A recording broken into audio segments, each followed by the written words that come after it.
நடன இயக்குனராக, நடிகராக பலராலும் அறியப்பட்ட ராகவா லாரன்ஸ் 2007ஆம் ஆண்டு வெளிவந்த முனி படத்தின் மூலம் தமிழில் இயக்குனராக அறிமுகமானார். இப்படத்தின் வெற்றியே அவரை இன்றளவும் இயக்குனராக வழிநடத்திக் கொண்டிருக்கிறது. முனி படத்தின் வெற்றிக்கு காரணமானவர்களில் நடிகர் ராஜ்கிரனும் ஒருவர். இப்படத்தில் அவர் ஏற்றிருந்த முனியாண்டி என்ற கதாபாத்திரம் ரசிகர்கள் மத்தியில் பெரிய வரவேற்பை பெற்றது.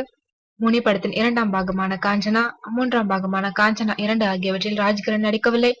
இந்நிலையில் கிட்டத்தட்ட 9 வருடங்களுக்கு பிறகு மீண்டும் ராகவா லாரன்ஸுடன் இணைகிறார் ராஜ்கிரண். வேந்தர் மூவிஸ் நிறுவனத்திற்காக ராகவா லாரன்ஸ் 2 படங்களை இயக்குகிறார். அதில் ஒன்று மொட்ட சிவா கெட்ட சிவா. இப்படம் இறுதி கட்டத்தை எட்டியுள்ளது.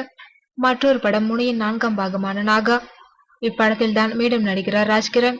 இது குறித்த அதிகாரப்பூர்வ அறிவிப்புகள் விரைவில் வெளிவரும் என எதிர்பார்க்கப்படுகிறது.